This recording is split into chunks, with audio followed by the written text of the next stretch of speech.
conceptually, the body is a data gathering device. So sensory inputs come in, and then we are trying to make sense out of those inputs. We're trying to construct some sort of understanding about the world. The body is an ecosystem that includes the brain, but is not restricted to the brain, and that the mind is that ecosystem in the world. You would think that between people who can't make sense, they're the ones who are making sense the most, even if it's bad sense. You argue all the time. It's nonstop, right? But you also feel that third entity. And the third entity is so shaped by love. And that's what I noticed. Is that if I don't like what's happening, if I don't like what's happening in my body, if I don't like what's happening within my relationships, if I don't like what the world is doing to me, is it mutable? Is it changeable? I arrived at the profound relief of the realization and acceptance of the futility of communication. And by that, I mean that I had thought it was my responsibility for almost my entire life. It was my responsibility to manage my communication with other people in such a way that they would understand what I was saying and see my perspective and replicate my perspective. I am sort of in a place where I feel people's social media needs to be taken away from them, and then they need to be forced into a room with other people and made to sit there and hash it out or whatever.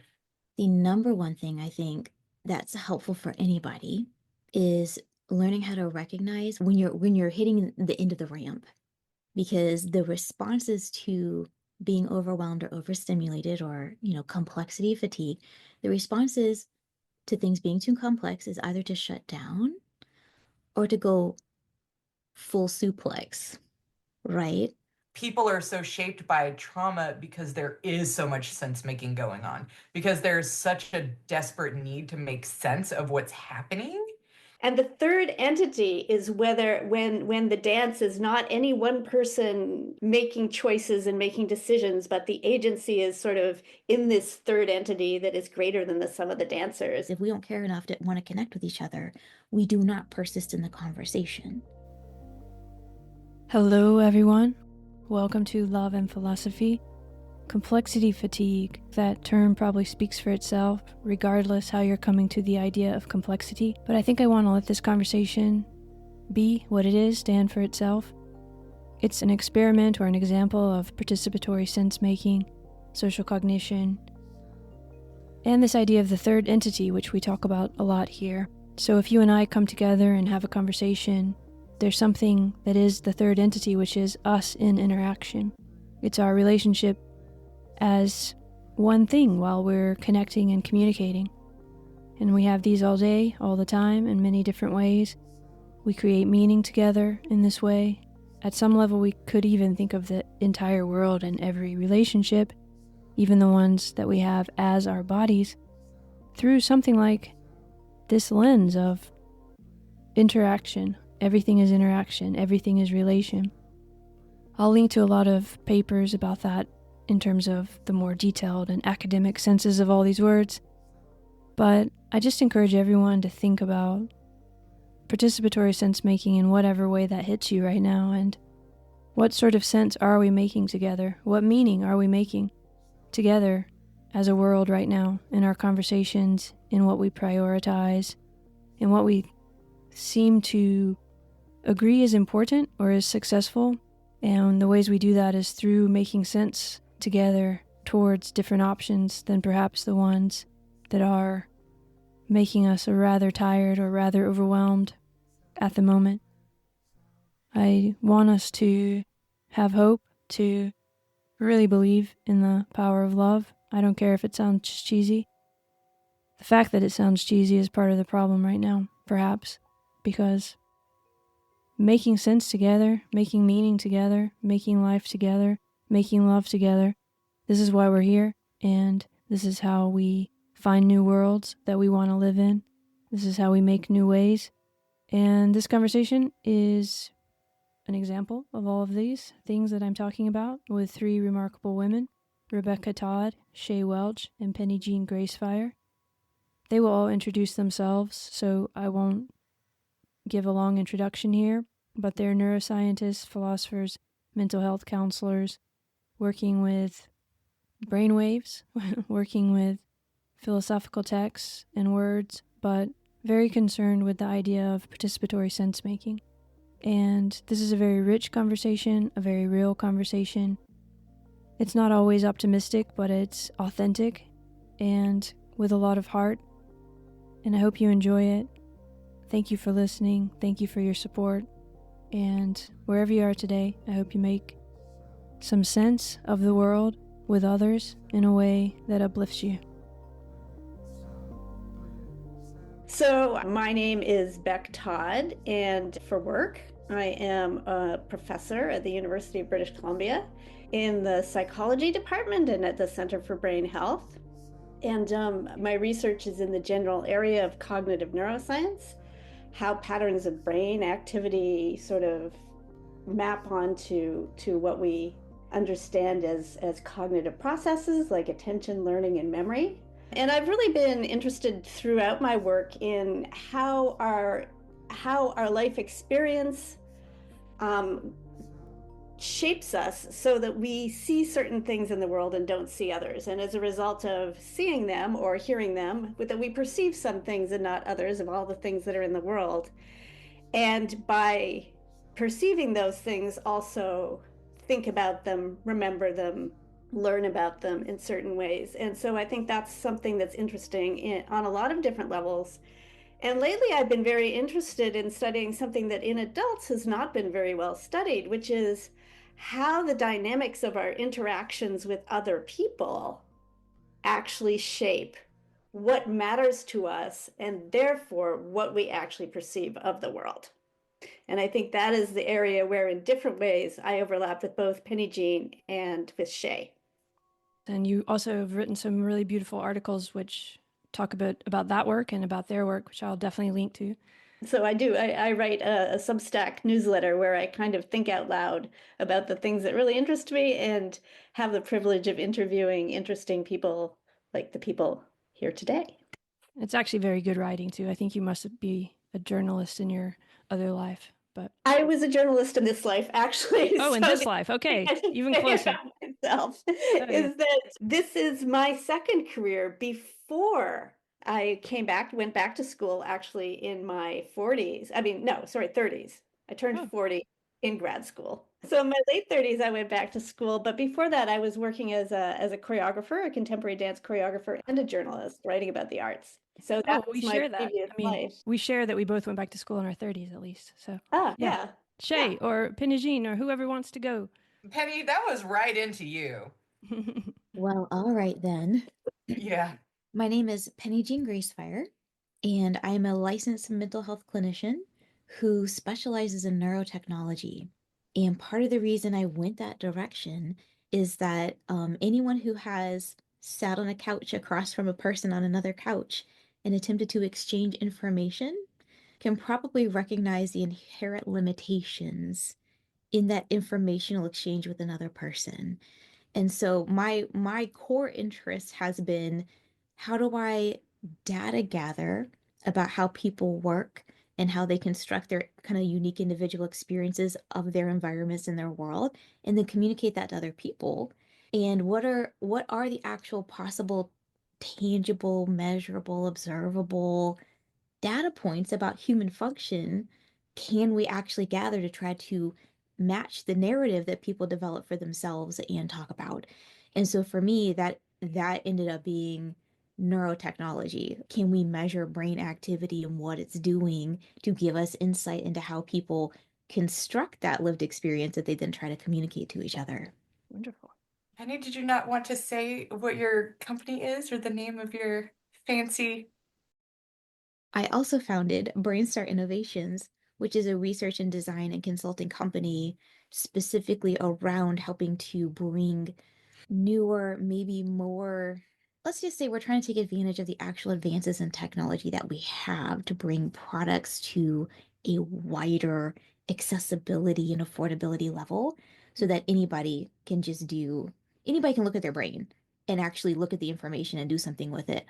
For example, I follow a tattoo artist that I followed this guy for like 7 years on Instagram. Hmm. And a couple of days ago, I was scrolling. Turns out he got one of those little more accessible, affordable little EEG headsets, and he is measuring somebody's EEG and then turning it into, images and line art that he can then tattoo onto them. So he can look at their brain states and then make tattoos out of visualizations of that data. And the humorous element is that when I followed him 7 years ago, I thought, I'm really into EEG. This guy's line work looks like it's perfect for doing like a unique EEG tattoo of me on myself of my own brainwaves. One day when I want to do that, I'm going to put this guy first of the line and reach out to him. 7 years later, he's out here naturally being drawn towards sort of the artistic capability of taking biodata about ourselves, visualizing, and then turning it into art. And I was like, yeah, we're all drawn towards this idea of understanding ourselves and expressing that through art.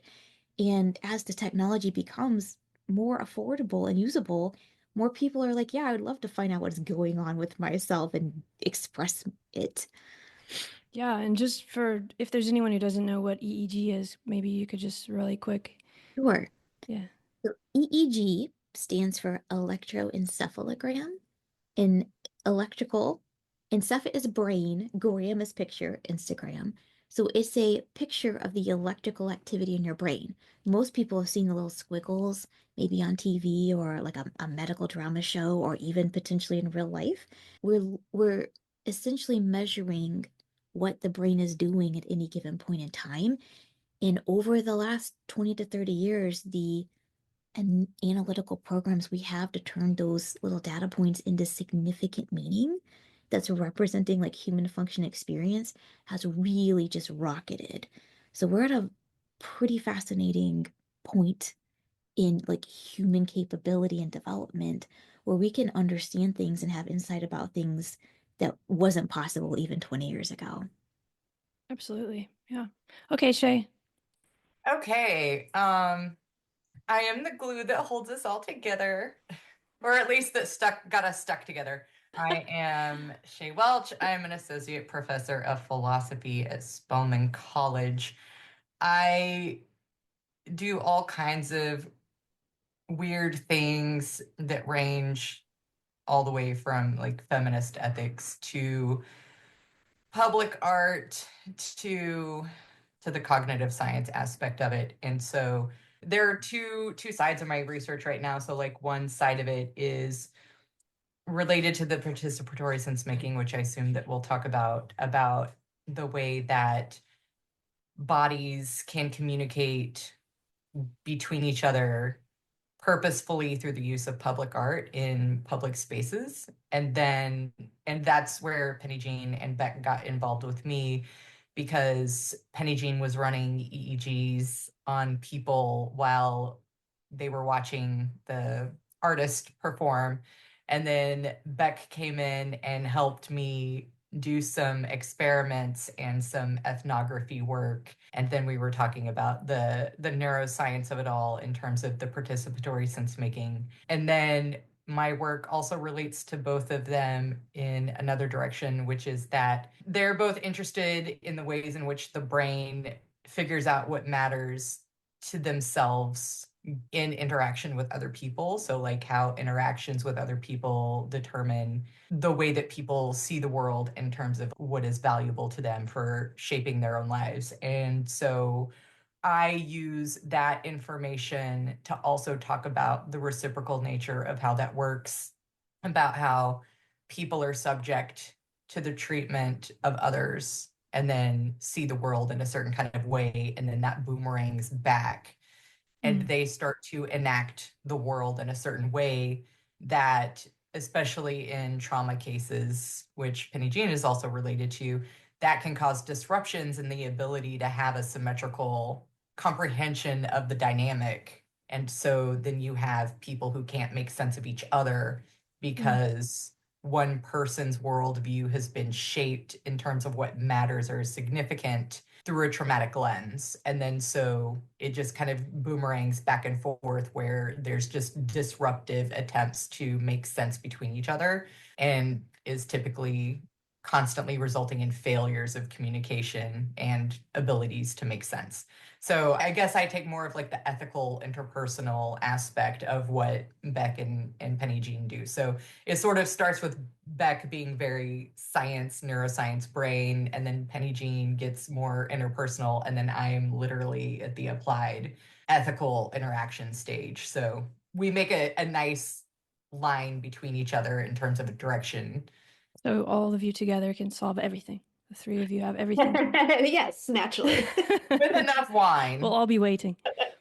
No, but it's very fascinating that it's so many different sides of are we trying to understand what's going on? We all have different sensitivities. We all have different perceptions. Maybe we can start with the body. What is the body for you? And by the way, feel free to ask each other questions or whatever you want. Everybody can do whatever they want here. But I want to think about the body and how you think of it. Is it a interface for all the stuff that you all just described? Is it Beck, I'm calling on you. Because I know y'all are just gonna sit back and like wait. So Yeah, that's a really good question. I mean, to me, as somebody who has, for my academic career, studied mostly the brain as a part of the body, I think that the body is an ecosystem that includes the brain, but is not restricted to the brain, and that the mind is that ecosystem in the world.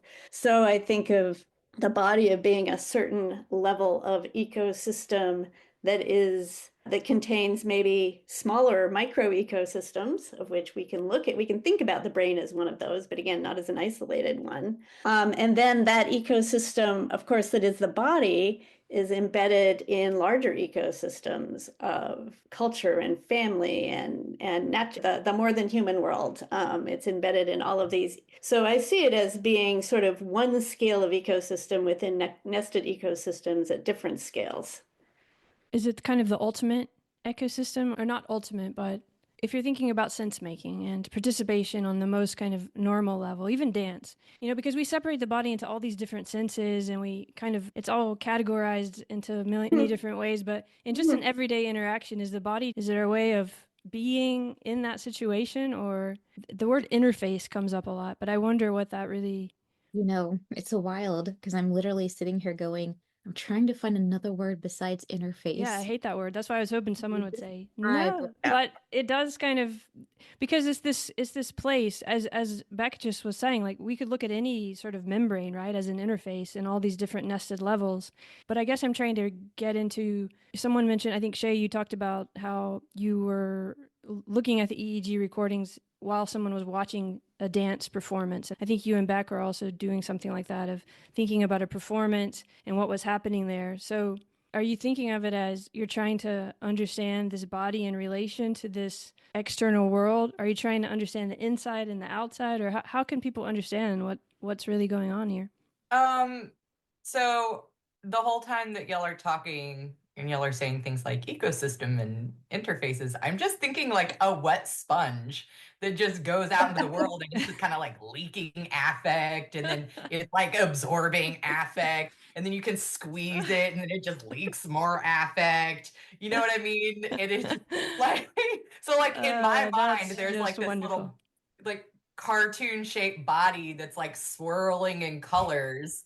And I'm just like, in my mind, it's like, oh, affect is just pumping out and affect is sopping in. And then the emotions are all coloring all over the body. And so, so Beck's like ecosystem. And I'm thinking, oh, I'm very unsophisticated in my conception of the body, because I just, being like the ethicist aspect of it, thinking of the body as knower and sense maker and actor, right? The body doesn't seem to me to be a place or a space or a thing I feel like the body as person, right? The body as person frolics about the world and just has this permeable interchange with everything that's going around it, between the sun and the sound of the ice cream man and like all of these responses to it and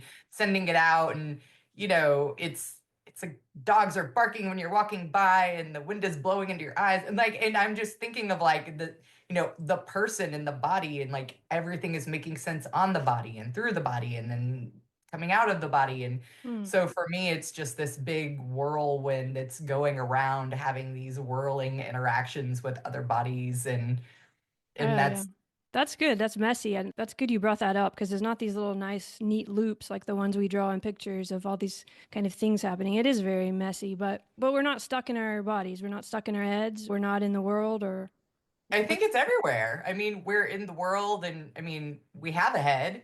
The head is in the world, and but the world is also on our head, right? So it's for me, it's always thinking about the fact that we are not enacting the world without the world enacting itself on us. And so whatever push there is, there's a push back from whatever it is, right? And always trying to think about the body is in interaction. Like it's in interaction all the time. And so because it's always making sense of the world and it's always having a response to the world, even if it's dialed down. I know if I'm on the phone, but I'm walking to the park or whatever, I'm paying attention to my phone call, but I'm also paying attention to the way that the earth feels beneath my feet.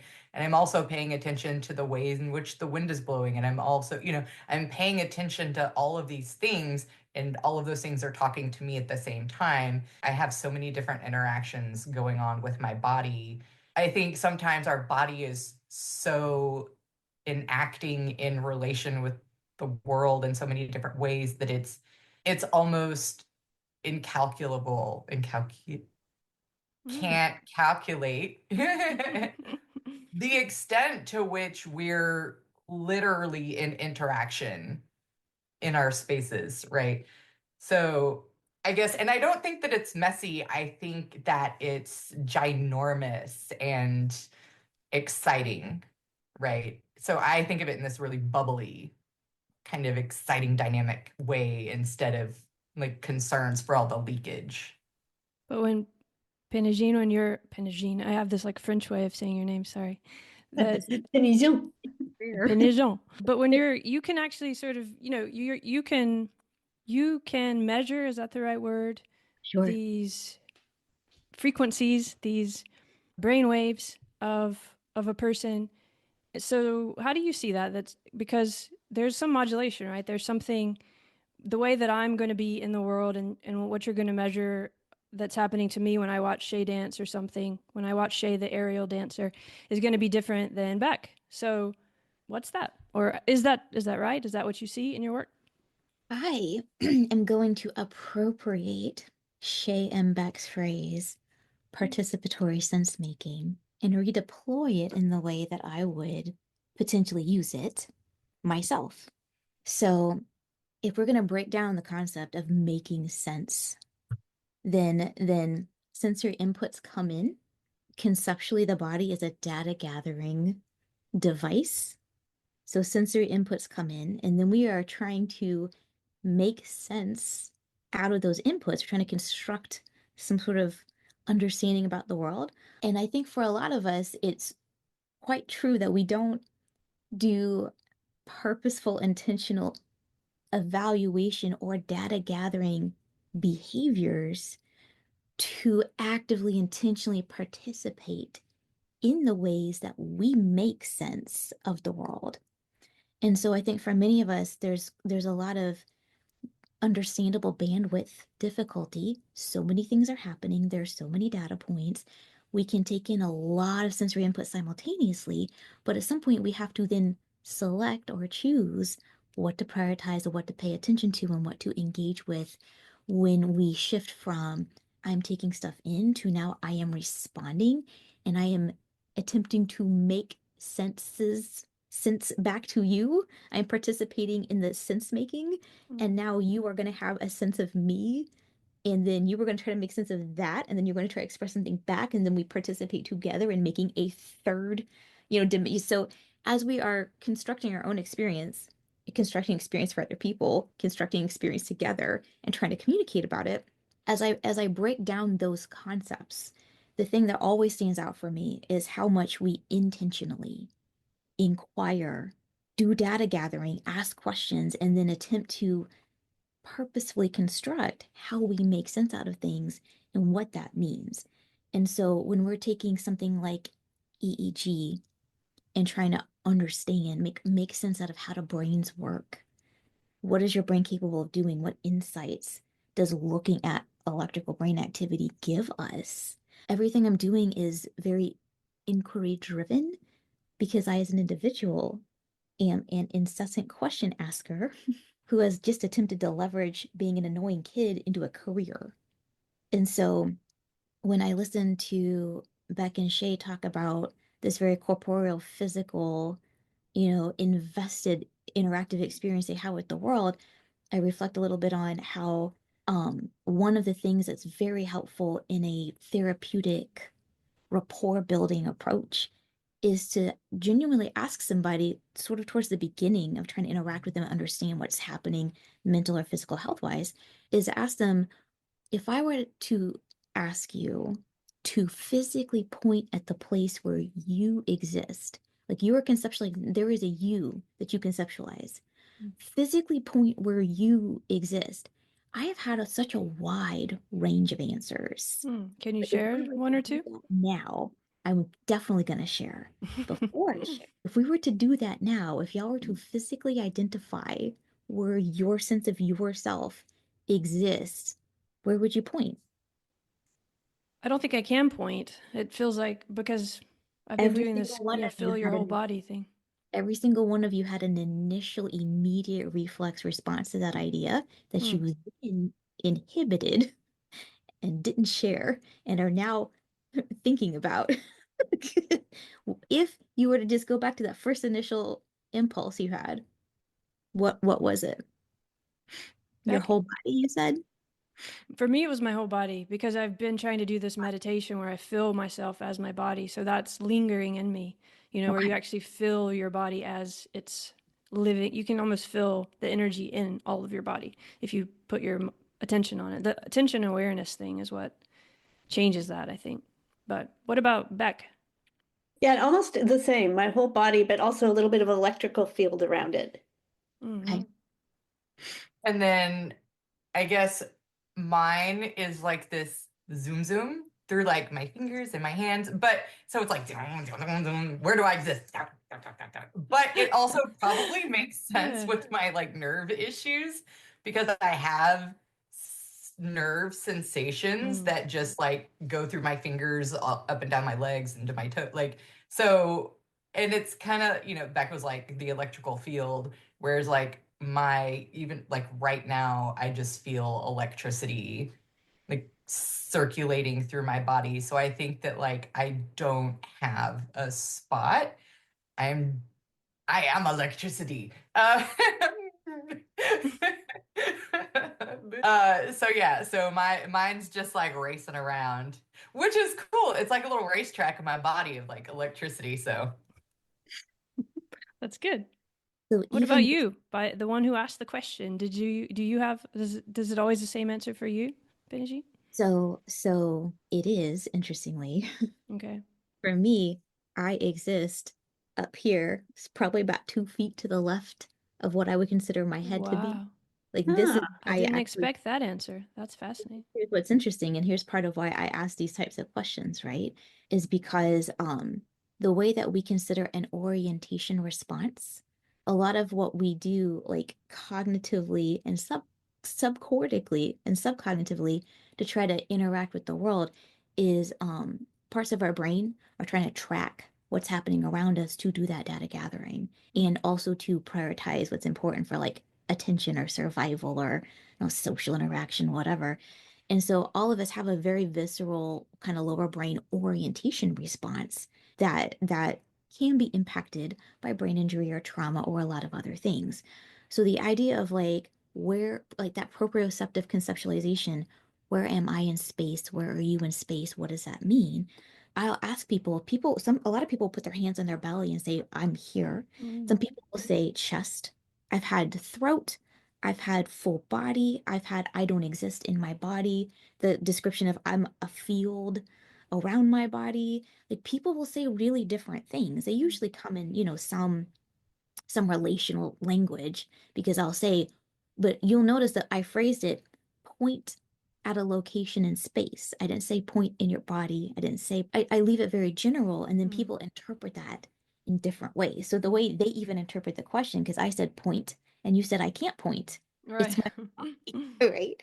And so some people have like a pinpoint location that they believe sort of, and so the point of the exercise is even just that early inquiry data gathering stage of going, how am I even supposed to have this conversation with somebody about what they think all body is or who they think they are in relationship or where? How do I have these spatialization conversations without doing a little mapping first? And we're all doing a certain amount of cartography emotionally or situationally in any given point.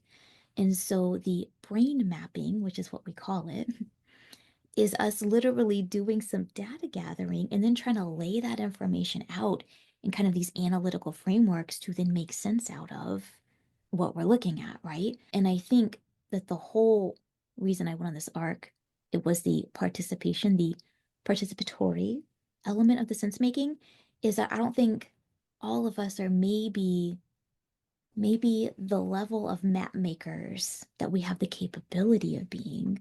And we're not always considering that we've got options and choices for how we intentionally drive our interactions with the world. And so, really, I think everything behind whatever I'm trying to do is, can we ask questions that help people better conceptualize or even just be more curious about, is it if I don't like what's happening, if I don't like what's happening in my body, if I don't like what's happening within my relationships, if I don't like what the world is doing to me, is it mutable? Is it changeable? Like, can I do a different thing? What am I capable of so far as changing my own participatory sense-making procedures? Maybe make different sense. Yeah, and in a way, that's what a lot of the work that you all described at the beginning is oriented towards, helping people. And as you were asking these questions and we were all answering, I was thinking of two things. One, you said your feeling of yourself was to the right. That's very interesting. And I thought, yeah, I kind of understand, because sometimes when I'm outside and I see a bird fly or something, I kind of have this feeling like I'm the bird for a minute. There's a sense in which you can kind of feel yourself as other movement. But the other thing was, I wonder as a kid if we are just so immersed in the participation that we don't think of, if you ask a kid, where are you? Have you ever asked a kid, where are you? Or point to where you are? I wonder if it's different. You said something about awareness, or that word's come up a few times too. And I guess what I'm getting at is, a lot of us, we notice that we're feeling the world or feeling our bodies differently from others around us at some point. And that's when a lot of these troubles come that then we're all here trying to heal. What does that bring up, all that rambling, for any of you? The conversation that I had with Beck that turned into part of the recent article she wrote about a multiplicity of worlds. We, in that conversation, we discussed the idea of at what point during your sort of growth, your maturational experience, you start realizing that you are different than other people. And then how does that affect your conceptualization and you're trying to interact with the world? And I think Beck probably has some thoughts and insight on that. I was thinking actually of what you said. You had a very clear way of describing how there was a certain point when you were a kid where you realized that the way that you were perceiving the world and what you enjoyed from the world was not what other people perceived and enjoyed. And I think you said very in a way that was both articulate and very funny, in a way that, like, you found that you were talking about how we tend to be attracted to people who share the sort of same pleasures and dislikes in the world, and that you really didn't feel pulled to interact with the people around you because you didn't take pleasure in the same things. So that was one thing that really struck me and stayed with me about what you said, Penijean.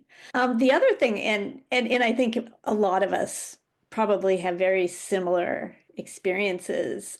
If it wasn't one moment in development, it was just sort of getting that impression over time. You kind of feel different or weird. But it was interesting. It really struck me, Penijean, what you said about that you experience yourself, Mhm. up and to the left. Mhm. Or that's my right, but up and to your left. Because I wonder if how we experience ourselves doesn't change over development in interesting ways. Because I have a memory of when I was about 4 years old. Like right now, after, so many years of doing dance and yoga and feeling my body as like, within its electrical field as a whole. But when I was about 4, I went through a period where I perceived myself sort of from the direction that you described. I'd get probably upper right. And from the perspective of this very judgy mother and child, that would look down on me and comment on me.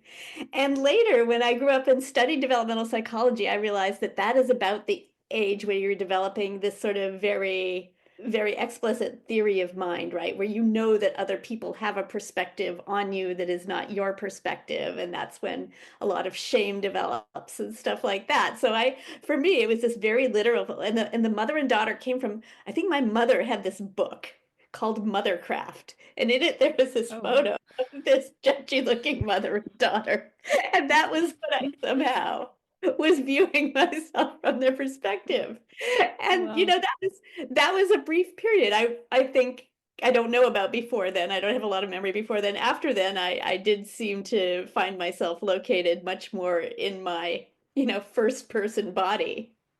But there was a developmental phase, and I wonder how common it is that as we learn that other people have perspectives on us that are very separate from our own first person experience, that we sort of have these weird shifts of how we locate ourselves. That's wonderful, but you don't have that feeling, Penijean. You're not seeing yourself as if you were a critic or something. When you see yourself to the left, feel yourself to the left, whatever it is. So I'm going to try to keep this as brief as possible because I could absolutely talk about this indefinitely. One of the reasons I think I have a little trouble relating sometimes and have spent so much of my both young and adult mental energy on the idea of how can I relate more effectively to other people does come from a very early theory of mind conceptualization as a kid, but also is born out of I had recognized at some point that my experience of life is more of a cumulative historical record than it is a shifting, ongoing, sort of more central nowness that many people seem to interact with the world. And a lot of people are very episodic, like as they change and develop over life, they don't necessarily retain and reference all the way back to the beginning of the historical record in a cumulative way, not consciously.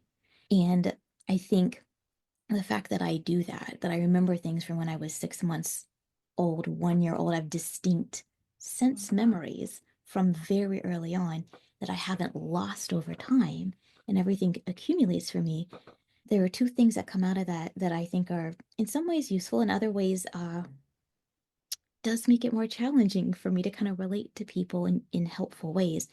And those two things are that if you think about everything that has ever happened all of the time at the same time, the amount of bandwidth that that regularly requires from you to sort of engage ongoingly with a constant present stream of data bits shapes kind of like what you have available, but also in a way as an exercise, some I think may have expanded the range of what I consider to be normal to be thinking about simultaneously all the time.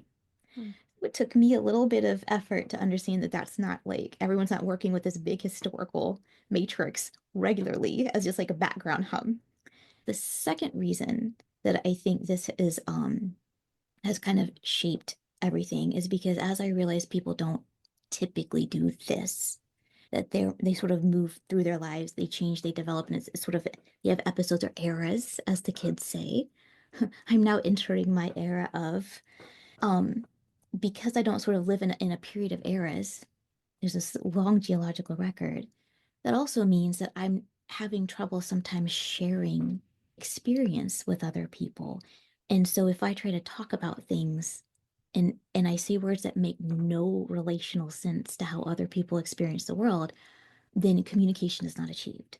So that means that I am regularly operating from a theory of mind perspective, that I have to constantly think about how other people see me. At the same time that I try to think about what's a me, you're a you, I'm a me, we're a, I have to constantly keep all those constructions simultaneously. And it's very rare for me to just say things in any sort of unfiltered way without trying to consider how you might be experiencing the thing I'm saying.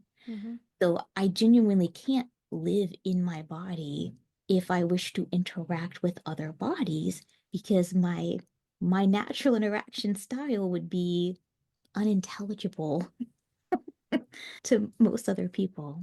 Jump in with a question, Penny? That's like really fascinating. Do you know the research that at UC Irvine, Jim McGaugh, Larry Cahill did on these super autobiographical memory people? Like Joe Price and stuff.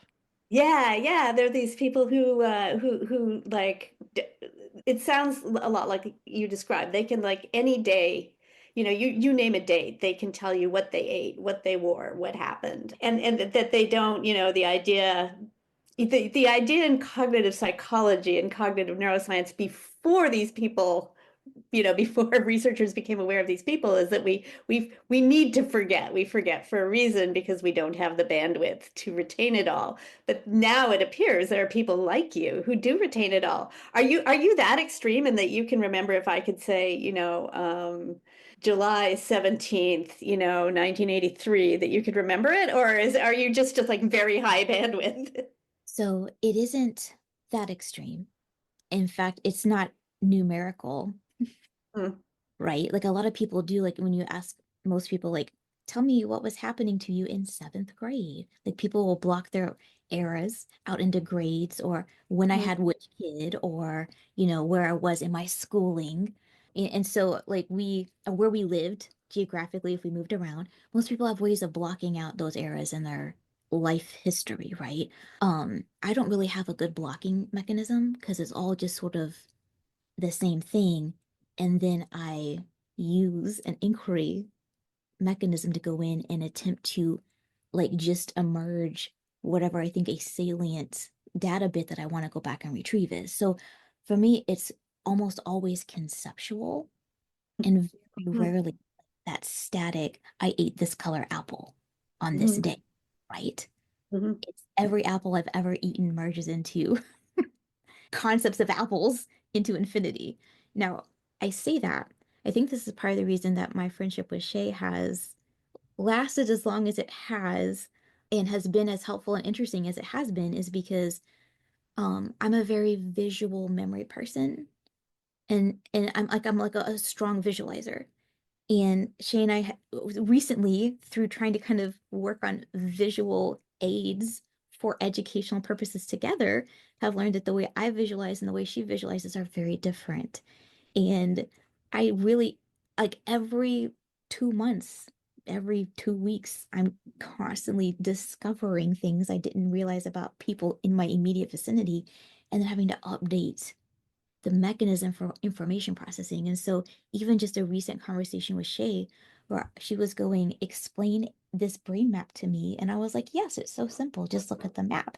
And she's like, quit telling me to look at the picture. Just tell it to me in words. I'm like, well, but the picture has the data. And she's like, tell it to me in words. And I'm like, okay, but I can't separate the words from the picture. And she's like, I'm pretty sure you can. Quit pointing me at the picture. But it was just that process of like, for her, the pictorial information was not very useful. And for me, the pictorial information was everything.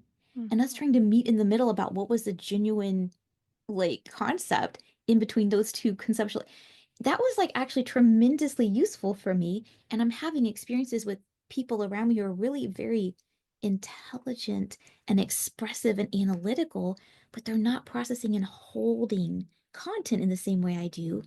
So that attempt to exchange content and experience is, I mean, I don't know if anything is participatory sense making except for like exactly what I'm talking about, which is why I'm actually deeply interested in what Shay and or Beck mean when they say, like, from a cognitive neuroscience or from like an analytical philosophical perspective, when they say participatory sense making, what do they actually mean? Yeah, well, so yeah, because it mean a lot of things. A couple of thoughts that just came to mind. First of all, the example you described, do you think that's partly training? Because you and I are trained to read brain maps, and you showed me your brain maps, and I immediately saw what you see.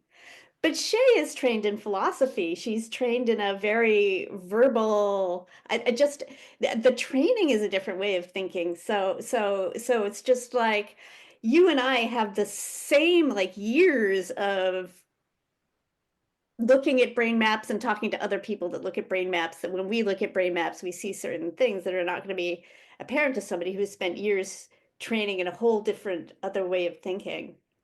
But the other thing I wanted to say about participatory sense making and kind of add to what you've been talking about, Penny, is so first of all, the term gets credited to Hannah Dieger and Ezekiel Di Paolo. They really coined the term. They published a 2007 paper. So I just want to give proper credit to the concept. And the other thing that is, I guess, a key component to the idea of participatory sense making to me is the fact that beyond the individuals who are constantly trying to make sense of and be made sense of, there is the interaction. There's a dynamic of the interaction itself, and that takes on it's this sort of emergent property. It takes on a life of its own, so that we participate in it, and it participates in us, and the sense we make is sort of different with that sort of interactive dynamic than it would be without it. And one reason I like to use dance as a way of looking at this is if you look at dancers who practice a form of improvisation called contact improvisation, they talk about something called the third entity. And the third entity is whether when the dance is not any one person, making choices and making decisions, but the agency is sort of in this third entity that is greater than the sum of the dancers. And I think that's kind of a wonderful way of thinking of it.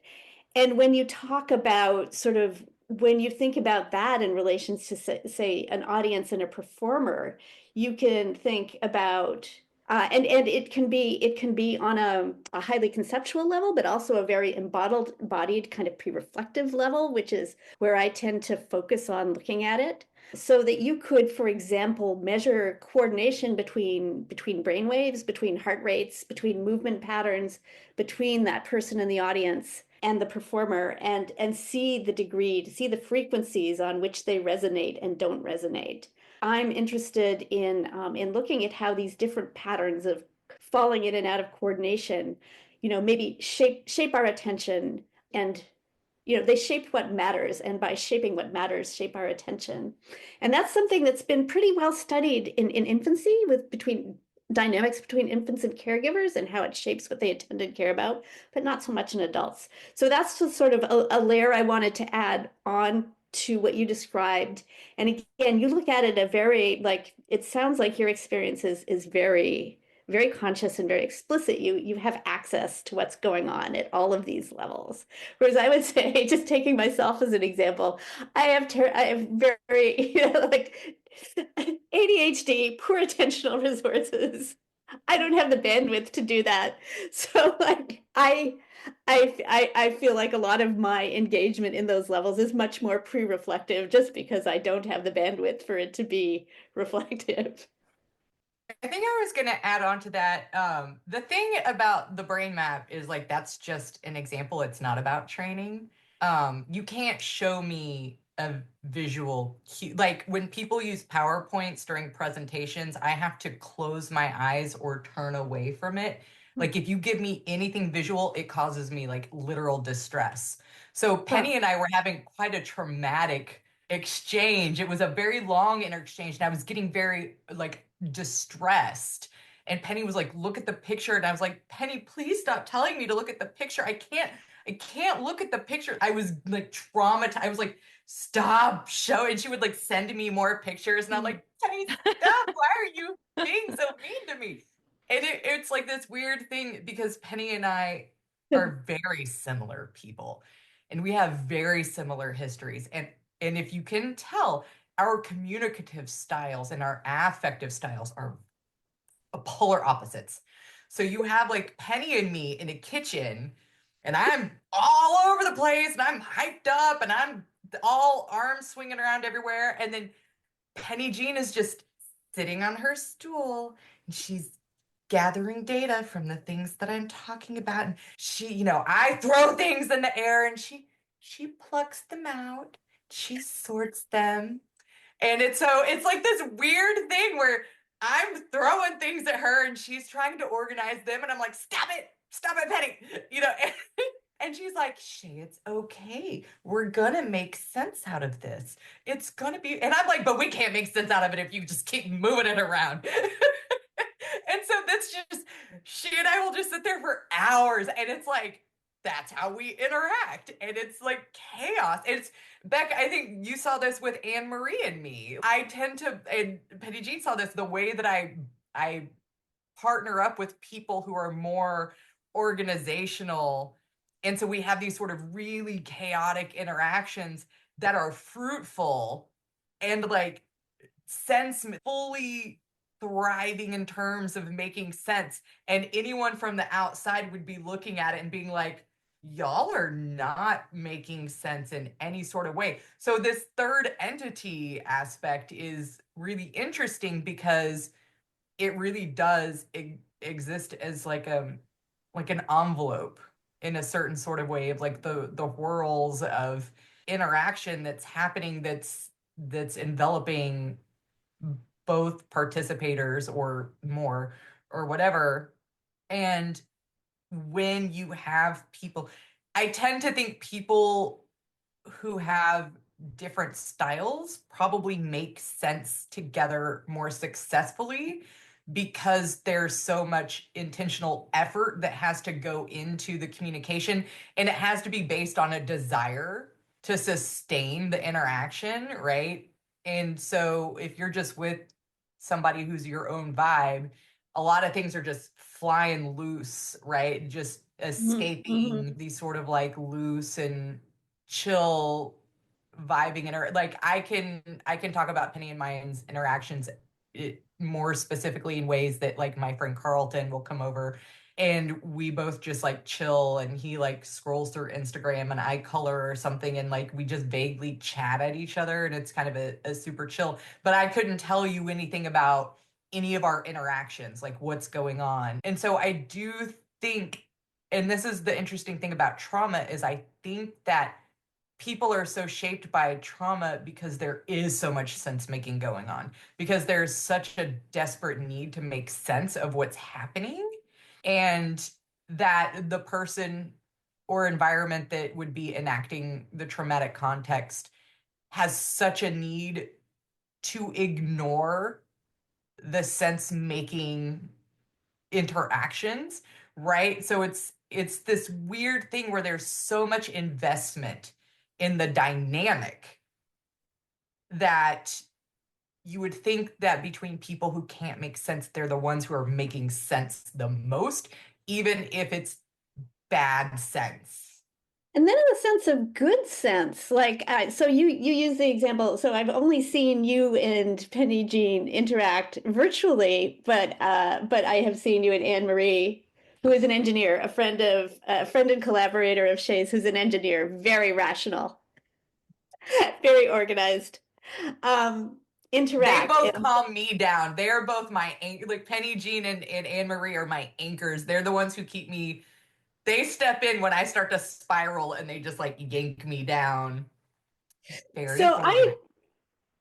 I've observed your interactions with Anne Marie, and you argue all the time. It's nonstop, right? But there is, like, you also feel that third entity, like, and the third entity is so shaped by love, and that's what I notice. You've been talking about, sort of the situations where the capacity for sense making is shaped by trauma, but this seems to be almost a counter example, an interaction where there is more effortful sense making going on, but it's totally shaped by love, because that's what I get from your interactions that I've observed with both Penijean and with Anne Marie. Thanks for bringing that up. Everything you just said reminded me also of the writing from both articles, where you're asking kind of how do people be in the same place and experience it differently. And also, I think it's Bryce maybe who has this, he can't visualize. When Shay was saying, well, but we persist, and that actually makes more sense. But that is a kind of love, right? That you have to be participating in too, or to go through that, because like these aren't easy things, are they? Right. I mean, what both Penny and Shay have talked about in my discussions with them is like the different levels at which we live in different worlds from people. So Penijean has also talked quite a bit about how our sensory systems at a very sort of basic level are organized differently. We have individual differences in that. And then there's all the individual differences in experience that cause different things to matter to us. And so we perceive them, we perceive different aspects of the environment. And so you have these sort of layers upon layers of these sort of gulfs between us where we live in different worlds. And so one thing that Penijean has talked about is like one of her idea that part of our inability to understand each other, and I think the world right now is an amazingly horrible example of that, just playing itself out in every way, has to do with a lack of bandwidth. Um, and then I think there's a few things. So Penijean, you've talked about using neuromodulation to see if you can kick people's brains into a state where they actually are more flexible, can hold more things in mind at once. And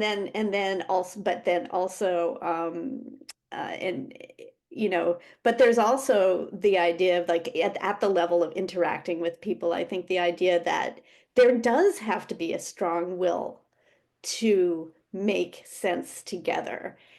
And if there isn't, one person is, easily left out of the sense making, for example, and Shay, you've talked about that a lot, people who are not allowed to participate or not listened to because they sense make differently. You talked about different, in response to trauma, having just different rhythms, different ways of pre-reflectively as well as reflectively engaging with others in the world. And that by way of that, rather than others trying to somehow sense make with you to meet you halfway, you end up having to do all of the meeting or you're not listened to. So I guess those are all sort of things that come up for me, that have come out of those conversations that I've had with the two of you. Yeah, there's something one of you say in one of those conversations about complexity fatigue, which stuck with me, and also I think is quite a good thing to think about right now in the world. And also with Penijean, it was saying, it sounds like what you were talking about with your memory and sort of everything coming, almost like the whole line of all associations coming at once, reminds me of how I felt as a kid in a different way with just being sensory overload. Just, a lot of people have had this where you can't believe how much you're feeling, and then you think everyone else feels that way too. And then sort of like Bryce in Beck's article, at some point someone shares something with you and you realize, oh, actually everybody's not feeling that way. We all kind of have these where you just realize maybe you're not seeing the world the way everyone else is. And I feel like a lot of your work, I think you might have even said this, Penijean, is trying to increase that bandwidth. That's a word that's come up a lot. Or find ways to help people do that. Yeah. But do you feel like you've been able to change that sensory interface of the body in a way for yourself? Because when you were describing all that, I was thinking, wow, you've come a long way. If as a kid you felt like you couldn't express yourself and you were too overwhelmed by everything, you are now such a wonderful communicator. Has it been because of these tools that we're talking about? I think actually the answer is both of the themes that we've been discussing this whole time, which is, first of all, you have to care enough to want to keep trying to figure out what is going on with yourself or somebody else or the third entity mutual experience you're having and co-creating. So the reason I kind of harken back to Shay and use the visualization differentiation as an example was because this just happened like in the last month or two.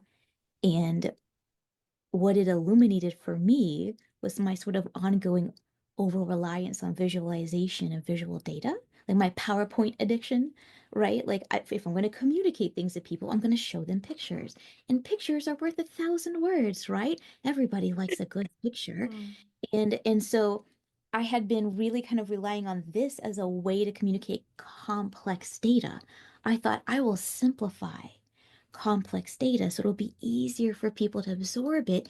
Because if I just put a bunch of words on a slide or I just say a bunch of words, like that's going to be harder.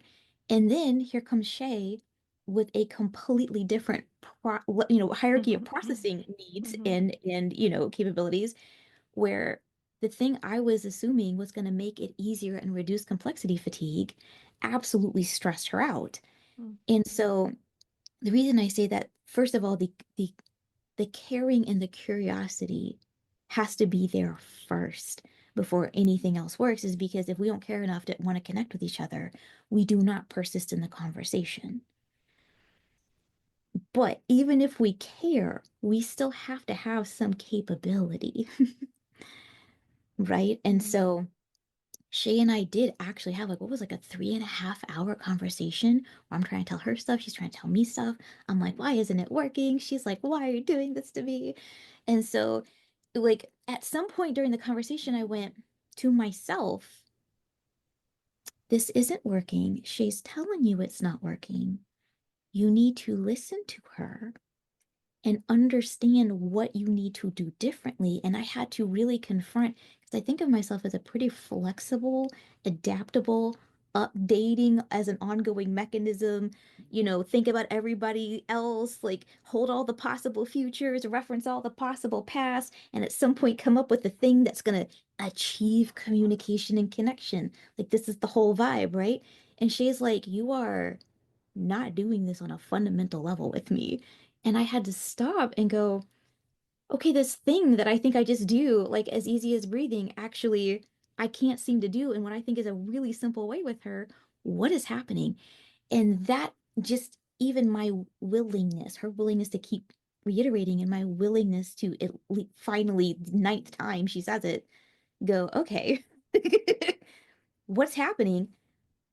That sent me on almost like a 3.5 week little, I wouldn't like, I was an existential update, because I thought retroactively how many people have come to my educational sessions or interacted with me, or have I tried to explain a brain map to in the last 20 years, who didn't have like an ease of visual processing capability or bandwidth. And all I did was overwhelm them with the exact thing I thought would make it easier. So I had to have a little retroactive crisis. And then I had to update and think about. And that required me to expand even more possibilities to hold for how people do or don't receive the information. What does make something easier or harder? What creates complexity fatigue in more complex ways? And so, like, just like, I say bandwidth. Obviously, bandwidth can be a function of how many data bits you're trying to hold simultaneously, or can be a function of how much time you have over an arc of processing, some weeks, some months, some years, right? We can expand out bandwidth in different ways. And I had really been focused in some ways on this idea of doing a lot of things at the same time, which is what a visualization heavy brain thinks about. Like put it all up on the vision board and then, pull off the stuff you want. And I really hadn't been considering as much the power of sequential processing, because to me, sequential processing seemed slower, right? But there is a real, I think, a real structural strength in sequencing as processing as opposed to just simultaneously. So even the way I'm considering building bandwidth, right? I was thinking of bandwidth as widen the highway, right? And now I'm trying to think about like, okay, well, let's say we've got can we just get all the cars to move faster on like one lane? Is that an option? And, like, could we turn them all into motorcycles, or could we pack everybody into a bus? Like, we've got all these transportation options. Like, could we just, and so even just that attempt, Shay's willingness to be persistent, my willingness to try to update and expand, like this is a microcosm of what I mean when I say the the desire to modulate your brain, I am trying to use technology to help introduce possibility, or maybe people can't do this volitionally. But I think that the desire to do something differently is in and of itself what actually drives ultimately your persistence so that the bandwidth, however that means, can be expanded. I don't think I can do that with my tech, like against someone's will necessarily, right? Wow. That's just beautiful. That's what we need right now. It also reminded me, you said something about the weirdness, right? Realizing that the weirdness is fascinating, or even what you just expressed, which is kind of taking that, like realizing that these differences, we do share so much in common, but the differences point us to transformations, openings in the way, in those habits. You just came up with a different way of understanding your work, which is actually so beneficial, I think. So yeah, there's something about embracing the weirdness and call it, and the difference and those points of that are difficulty that can be, yeah, I mean, in a way that leads to where we're trying to get to in our work, in a sense. But Shay, I wonder what all that brings up for you that she was saying. Well, I'm interested in the idea of complexity fatigue because I think this goes again to the way that I was describing Penny and my interactions. It's that, like, and I'm curious to see what Beck thinks about the differences in what I'm saying is I am complexity fatigue. Like I am the source of complexity fatigue for many of my interactors because my brain works in such a way that I need a whole lot, like the more information about the thing, the more you can just take around it into like the layers and the layers, like the more simplified it gets for me, right? Like the more you can, like if you just give me like a concept, or like Penny is very good about like putting things in a bus. And if you give me the bus, I'm like, I don't know what's in the fucking bus. Like, what are you telling me about this bus? Open the doors. Let the people out. Can I see the people? What kind of people are on the bus? What are they wearing? Where are they going? And like, so for me to make any sense of the world, I need the complexity. And Penny has seen me complex myself right into complexity death. So like, I don't hit complexity fatigue. I just complex and complex and complex about the one thing until I have just destroyed myself. She's seen me do this, like researching something like personal, like, but it again, it goes with like, I'm throwing, or like when people tell me stories, but they include like ancillary like information, I get really mad because I'm like, what is this fluff on the outside, the periphery of this conversation? Like, I need to know like what is happening in very detail. Like what kind of facial expressions are they making? Like how strong was their cologne at the time? Was that bothering you? And did that make it more,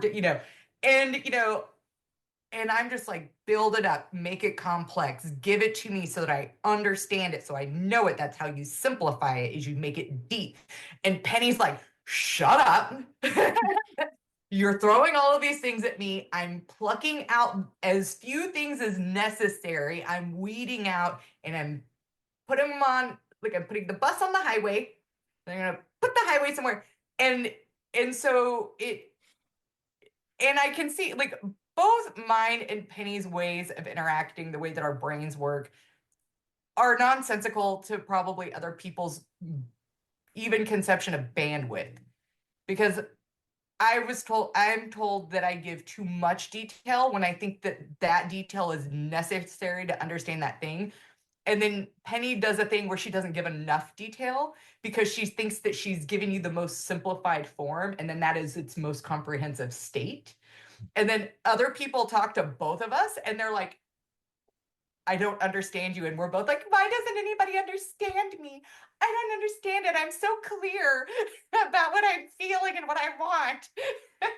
So you don't have a bandwidth problem then, Shay. You always have enough bandwidth, do you think? I will bandwidth myself into the ground is See, the problem. there's no stopping the bandwidth. There's not, and right now I'm going through a situation where my bandwidth is being involuntarily taken from me, and it's making it very hard for me to be an existential being in the world. But I'm interested in, Beck, like what are your thoughts about the difference between complex and simplified sense making for bandwidth and brains? Yeah, so tough question. I'm going to tell you something, though I want to add to something you said, your description about how you need all of the detail. And that is that, I heard you give the talk a couple of weeks ago at Emory University, and what you did with a lot of information is you told a really clear and coherent narrative. So that at some level, you're taking all of that complexity and your way of simplifying it into something that is digestible to others who haven't been immersed in all of the things you've been immersed in is to tell a story with it. And you told a story that was very clear. Whereas Penijean, when she shows me her slides, when she shows me her slide deck of all of her brain data that she collected on you and explains, like for her, I actually so I see it as actually not more simple because in order to really understand what she is presenting, I need to look at all of her slides and all of the detail. And to me, they're very detailed, and every finding is very nuanced, and requires all of the. And she has lots of qualifications and framing for what you're looking at, what frequency band, So for me, what she does is also very detailed, but it's detailed. It's detailed in a very sort of neuroscience-y analytic way, within what I think of as the conventions of neuroscience that we were trained in. Whereas you are this incredibly synthetic thinker, Shay, who is able to weave great complexity into these very compelling narratives that just make sense, that bring things together that like most of us would just see and think, oh my God, it's too complicated. I can't do anything with it. But it does. You brought information from so many different fields together to explain a phenomenon that you were experiencing in a way that made total sense. So to me, when I look at both of you, you both have a lot of bandwidth and tolerance for complexity. It's just different.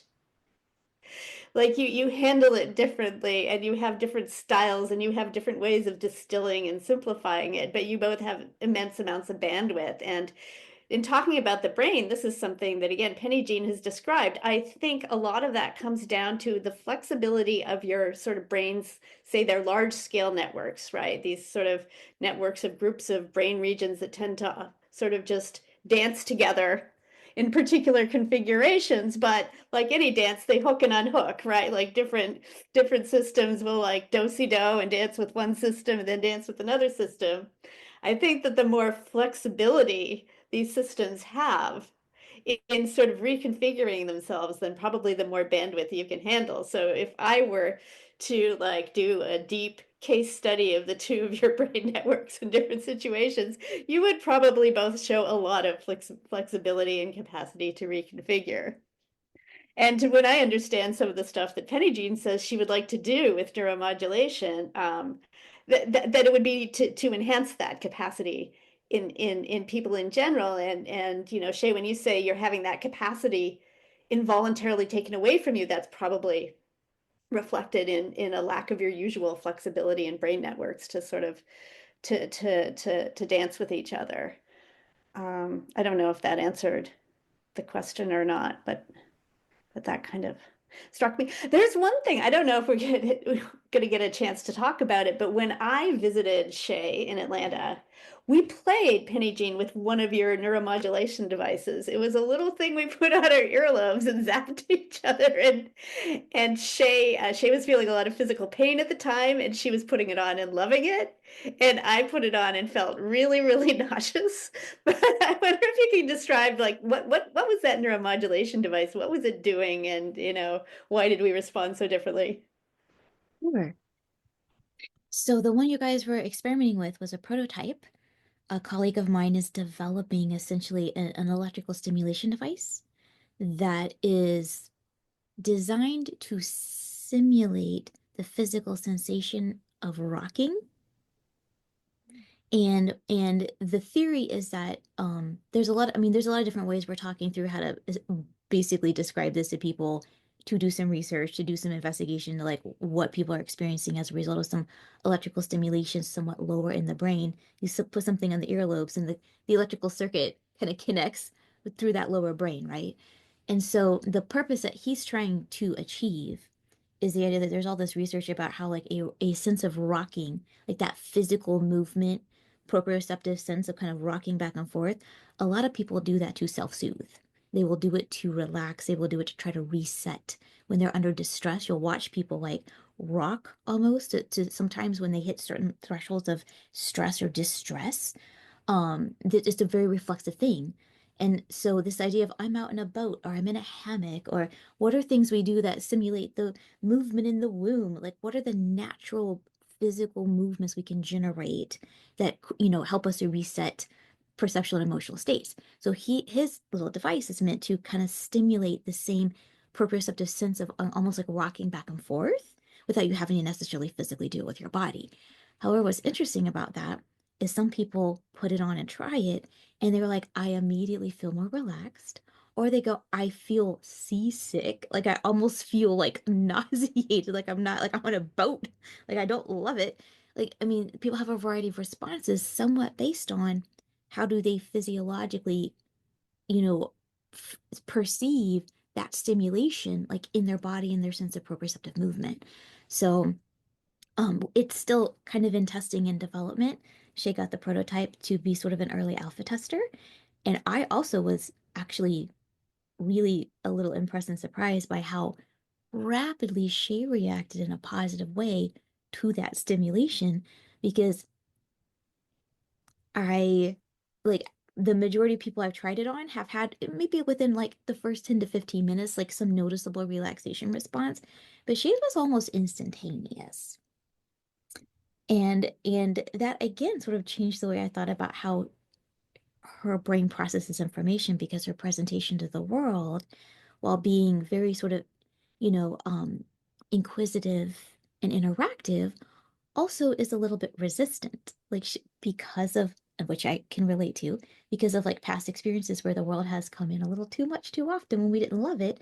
We've developed some appropriate differentiation and defensive, ways of trying to prevent things from encroaching too much. And so I perceive Shay as being a little more reflexively resistant to things. And so for her to, you know, accept this electrical stimulation and relax so quickly, I was like, oh, actually, you're just a sensitive little buddy, aren't you? And so Shay was like, stop selling me out and telling people I'm a marshmallow. It's bad for my bread. You know?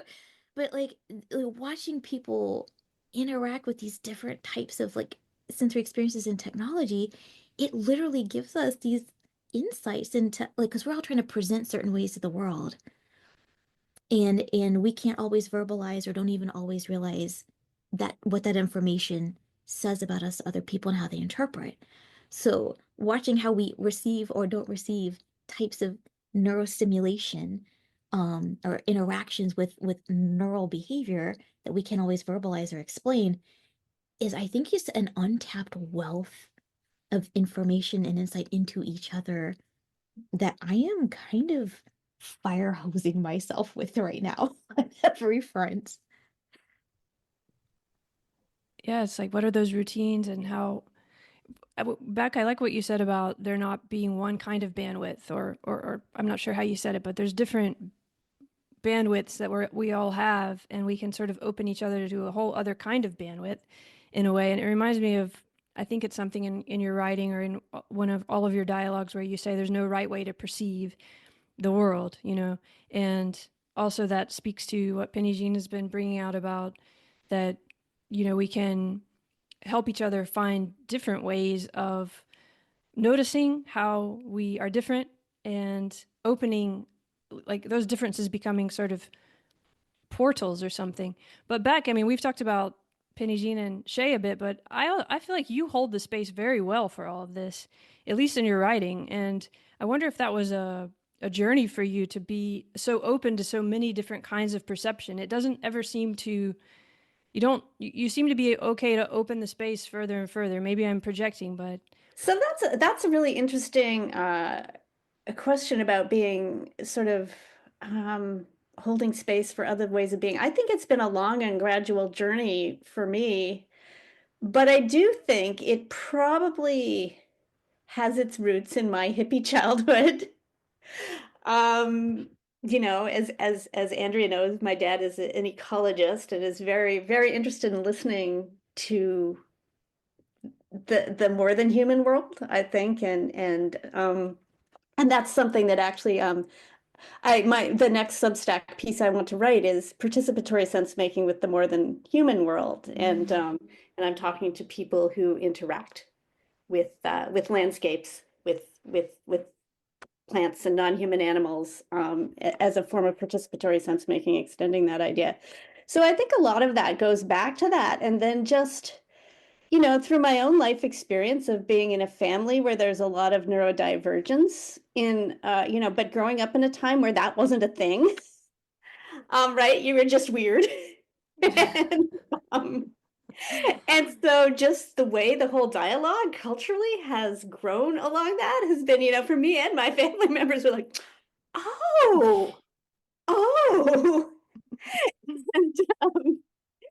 and over the years, talking to people, the more you start talking about these experiences, the more people start talking to them. So, talking to Bryce Hubner, who has no visual imagery, or I had this research assistant when I was a postdoc at University of Toronto, and she was an undergraduate at the time. And she has a form of synesthesia that's very rare called object personality synesthesia. So she lives in a completely animate world, and it is what she directly perceives. Like after she graduated, she went to the UK and she was working in London for a while, and we had spent a lot of time working together.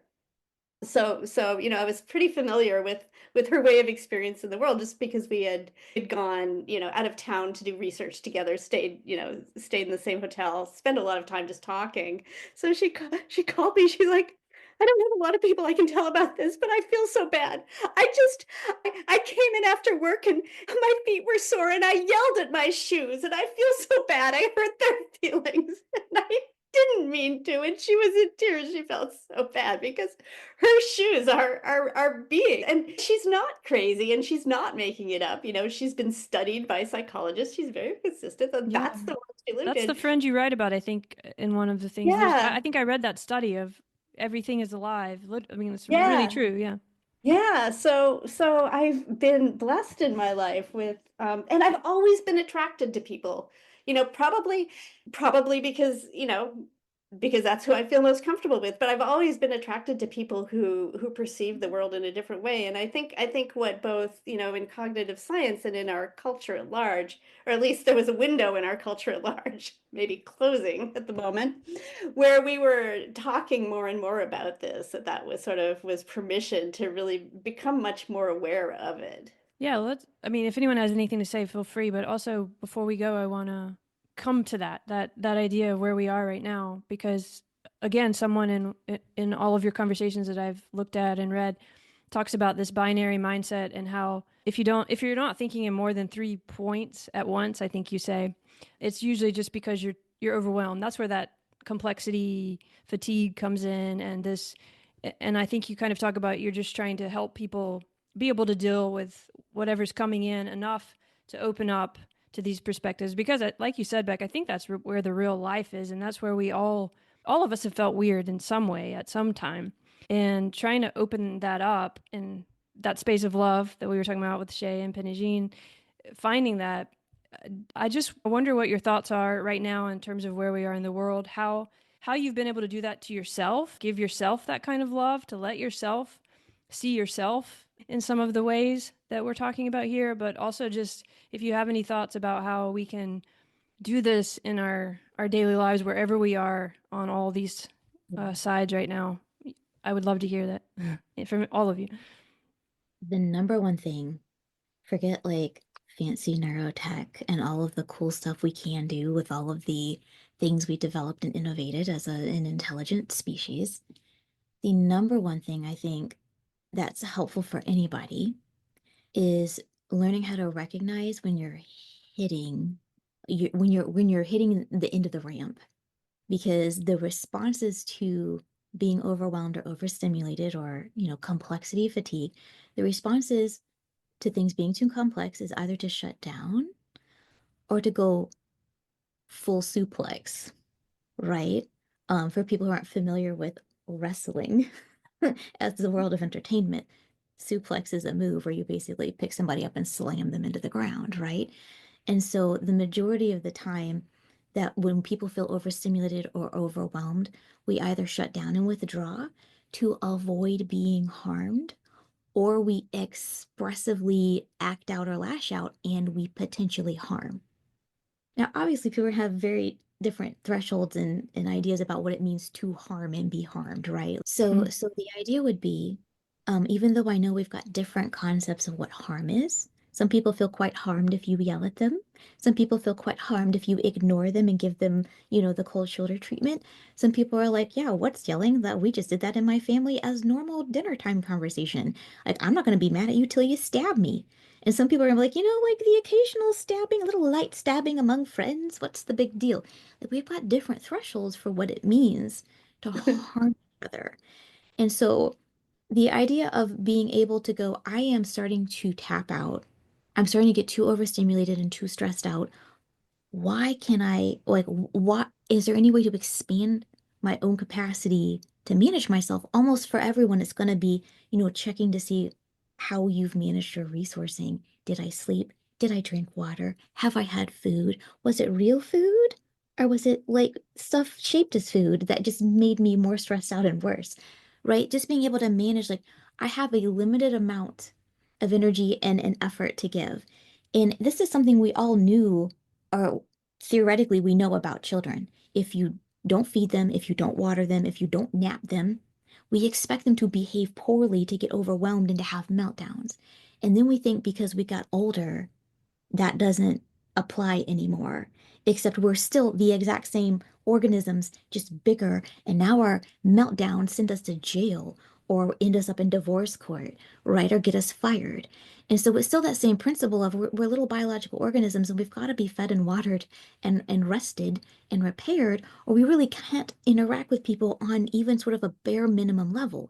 So our own purposeful either teaching the kids or teaching ourselves to recognize when we're starting to reach capacity and to then pause and be like, what can I do to either withdraw before I harm, right? Or withdraw before I am harmed or we reach a level of damage. And then what can I do to resource or repair and then maybe return to attempt again?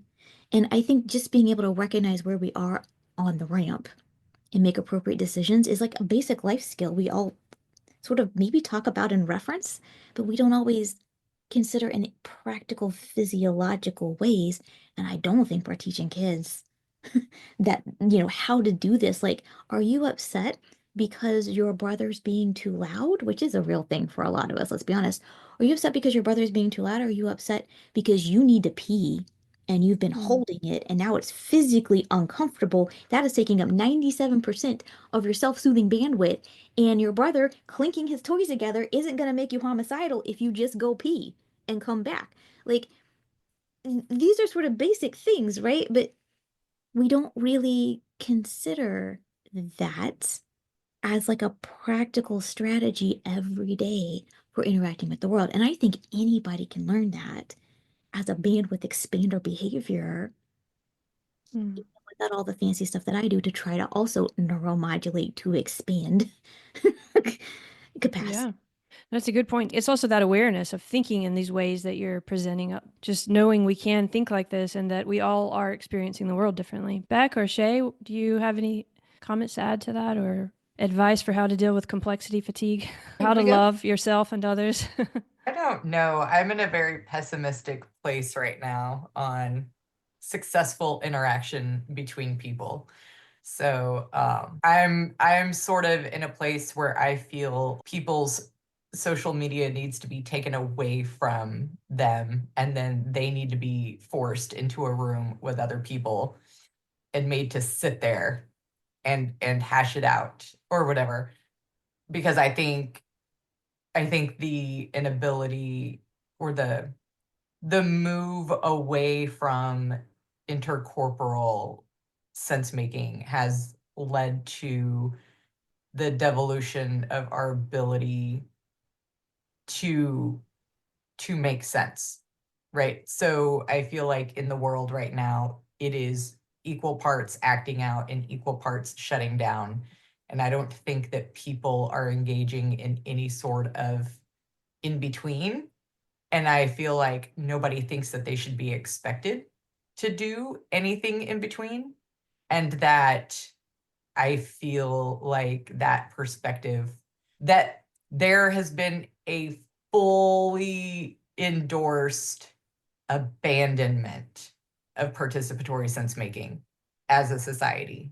I feel like things are not going to get better because we continue to get further and further apart from an embodied perspective, like situation, and we are bodied organisms, and we are living through the world virtually, and it is separating us from the things that make us our own organism.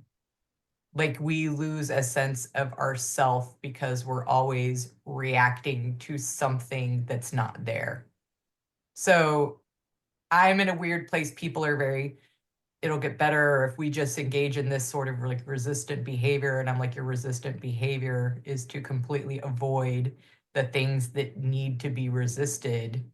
This just a full throttle segregation of bodies from each other that only interact through a virtual space and then is on the extremes of shut down or act out.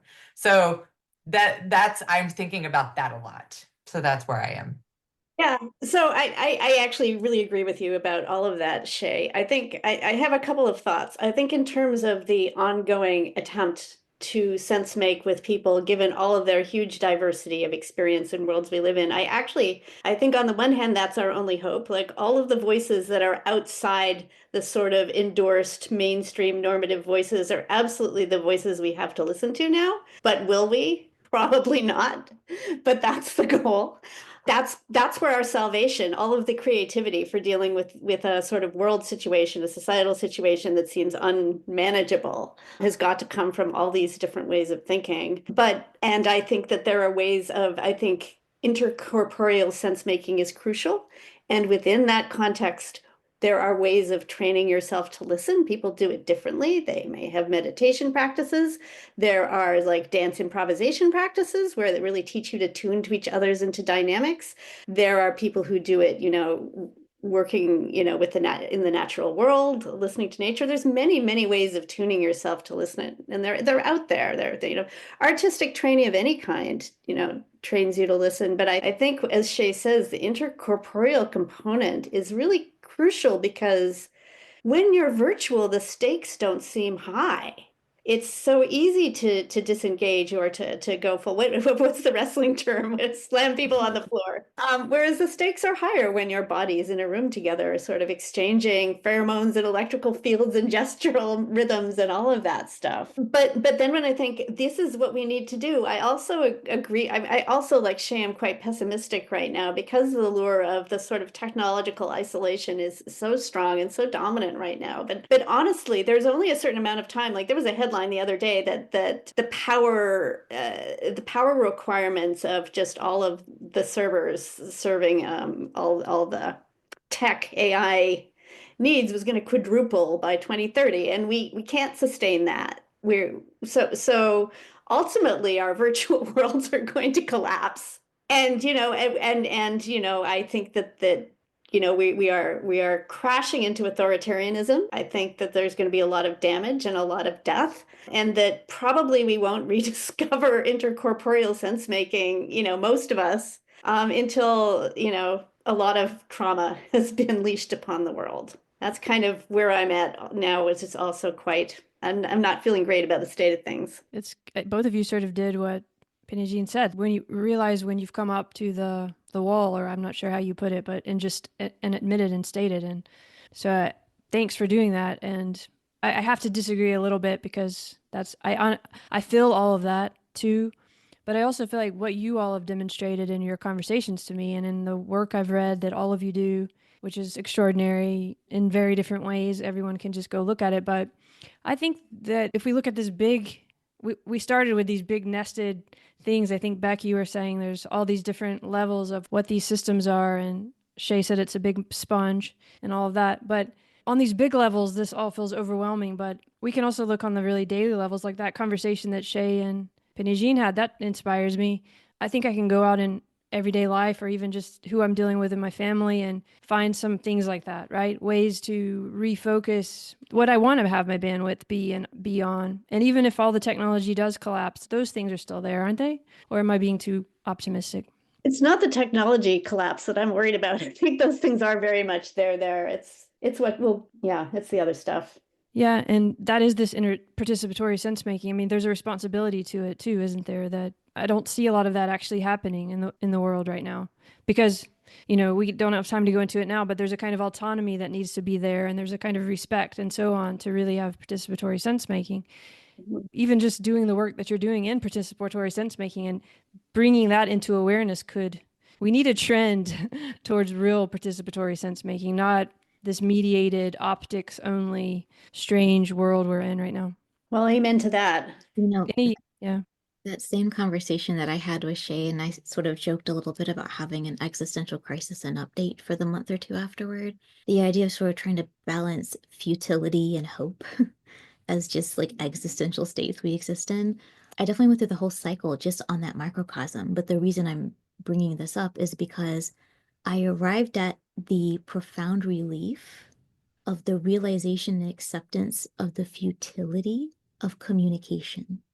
And by that, I mean that I had thought it was my responsibility for almost my entire life. It was my responsibility to manage my communication with other people in such a way that they would understand what I was saying and see my perspective and replicate my perspective. And if they didn't understand it how I understood it and applied it in the way I said, then communication had not been achieved, education had not been achieved, and I had therefore failed as a communicator and a co-connector. And I realized just recently, it seems so crazy, like I'm almost 45 and I just figured this out. I realized that in reality, all I can do is say stuff, show stuff, put it out there. And then if I'm like, I'm not responsible for your experience of me, you're going to take whatever you want out of this exchange. You're going to make meaning out of it, apply it to your life in ways that make sense and work for you. And if I am trying to control how you do that, I will inevitably constantly fail at the interaction. But if I just show up and do the best I can to say stuff that I think is interesting, and then you take any bits you want, reformulate them in any way that makes sense to you, and go out and do something useful with it, then success has been achieved. Because the interaction is not about me replicating my experience onto you, it's about you getting to have your own experience of whatever you think my experience was, and then just, concentrically circling out into the world and to other people. And so if I think that I'm responsible for communicating and fixing and making other people experience things differently in a way I think is better, then I am always overwhelmed and always feeling a sense of futility and impossibility and fatigue. And if I go, the only thing I'm responsible to do in this interaction is show up and do whatever makes sense to me in a way that I think is helpful and minimally harmful. And then you can do whatever you want with that. That has, I think, really actually shifted what I feel has been the breaking, like the spirit breaking burden of having to kind of achieve a particular response. Like I think I've moved more from persuasive to just exploratory or experimental, which seems so irresponsible based on years and years of being like, you're supposed to do it the right way. And if you don't, you're not helping anyone. So moving from persuasive to just exploratory, right? From persuasive to permissive, however you want to frame it, that has been a huge shift just in the last month or two that has made me feel less responsible to fix the world, which has opened up a little bit of relief, which is, I think, made me feel less futile and hopeless. Because I'm like, now the new mantra is, did I break it? Well, if I didn't break it, it's not my responsibility to fix it. However, I can show up and do what I can in the situation. Like, maybe we're all going to go up in a ball of fire. Like, the planet might explode next week. I don't know. The uncertainty itself is its own fatigue component, trying to hold all the possible futures and all the ways we might can do the thing. I mean, should I buy gold because the economy is collapsing? Should I buy, dried eggs because we're never going to have them again? Like the constant uncertainty and all the futures and our inability to tarot card ourselves into the right, self-preservation answers. We're all feeling that weight, and I think that is what is sucking up the bandwidth, the physical exhaustion and illness and fatigue and nobody can handle all of this. So the idea of what can I immediately do physically, myself, my body, my voice, my offering, and staying there, like it's not a big, like, I mean, I overthink everything too. It's not a magical solution, but just the idea that that's a possible thing we could try to do was new for me, and it created a little bit of breathing space. So to me, what I'm hearing you saying, and maybe I'm getting it wrong, but you're actually now trusting in the third entity part of the participatory sense making. You're engaging with it and you're listening to it, but you're trusting that the third entity will carry the sense making. Or that's what you said sounded to me.